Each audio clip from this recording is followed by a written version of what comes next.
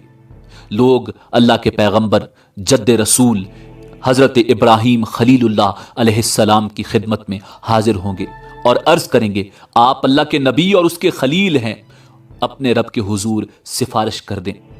آپ دیکھ رہے ہیں ہماری کیا حالت ہو رہی ہے۔ حضرت ابراہیم علیہ السلام بھی وہی بات فرمائیں گے جو حضرت آدم اور حضرت نوح علیہ السلام نے کہی تھی۔ آج میرا رب اس قدر ناراض ہے کہ اس سے پہلے کبھی اتنا ناراض نہیں ہوا، نہ اس کے بعد ہوگا۔ میں نے دنیا میں 3 جھوٹ بولے تھے جس کی وجہ سے آج مجھے اپنی جان کی فکر ہے، کہیں اللہ تعالیٰ باز پرس نہ کریں، لہٰذا تم لوگ موسیٰ کے پاس چلے جاؤ۔ لوگ موسیٰ کلیم اللہ علیہ السلام کی خدمت میں حاضر ہوں گے اور عرض کریں گے اللہ تعالیٰ نے آپ سے ہم کلام ہو کر سارے لوگوں پر آپ کو فضیلت دی، آپ دیکھ رہے ہیں ہماری کیا حالت ہو رہی ہے، آپ اپنے رب کے حضور سفارش کر دیں۔ حضرت موسیٰ علیہ نبینا علیہ السلام فرمائیں گے آج تو میرا رب اس قدر غصے میں ہے کہ اس سے پہلے کبھی نہ ہوا اور نہ بعد میں ہوگا۔ میں نے دنیا میں ایک آدمی کو قتل کیا تھا جس کی وجہ سے مجھے اپنی جان کی فکر ہے، لہٰذا میں سفارش نہیں کر سکتا، تم لوگ عیسیٰ کے پاس چلے جاؤ۔ لوگ اللہ کے پیغمبر حضرت عیسیٰ روح اللہ علیہ السلام کی خدمت میں حاضر ہوں گے اور عرض کریں گے آپ اللہ کے رسول ہیں اور اس کا فرمان ہے کہ اللہ کی روح ہیں، آپ دیکھ رہے ہیں ہماری کیا حالت ہو رہی ہے، اپنے رب سے ہمارے لیے سفارش کر دیں۔ حضرت عیسیٰ روح اللہ علیہ السلام بھی وہی جواب دیں گے کہ آج میرا رب اس قدر غصے میں ہے کہ اس سے پہلے کبھی نہ ہوا اور نہ آئندہ ہوگا۔ تم لوگ محمد ابن عبداللہ علیہ تحیت و ثنا کی خدمت میں حاضر ہو جاؤ، وہ تمہاری سفارش کریں گے۔ لوگ سید الانبیاء رحمت للعالمین شفیع المسلمین کی خدمت میں حاضر ہوں گے اور عرض کریں گے آپ اللہ کے رسول اور خاتم الانبیاء ہیں، اللہ نے آپ کے اگلے پچھلے سارے گناہ معاف فرما دیے ہیں، آپ دیکھ رہے ہیں ہماری کیا حالت ہو رہی ہے، اپنے رب کے حضور سفارش کر دیجئے کہ وہ ہمارے حساب کتاب کا آغاز فرمائے۔ رسول رحمت صلی اللہ علیہ وآلہ وسلم فرمائیں گے ہاں آج کے روز سفارش کے لائق میں ہی ہوں۔ چنانچہ آپ صلی اللہ علیہ وآلہ وسلم کو میدان حشر سے شفاعت کے بلند ترین مقام محمود پر پہنچا دیا جائے گا جو جنت میں عرش الہی کے نیچے ہوگا۔ وہاں پہنچ کر آپ صلی اللہ علیہ وآلہ وسلم اپنے رب کے حضور سجدہ میں گر پڑیں گے اور اللہ تعالیٰ کی حمد و ثنا بیان کریں گے۔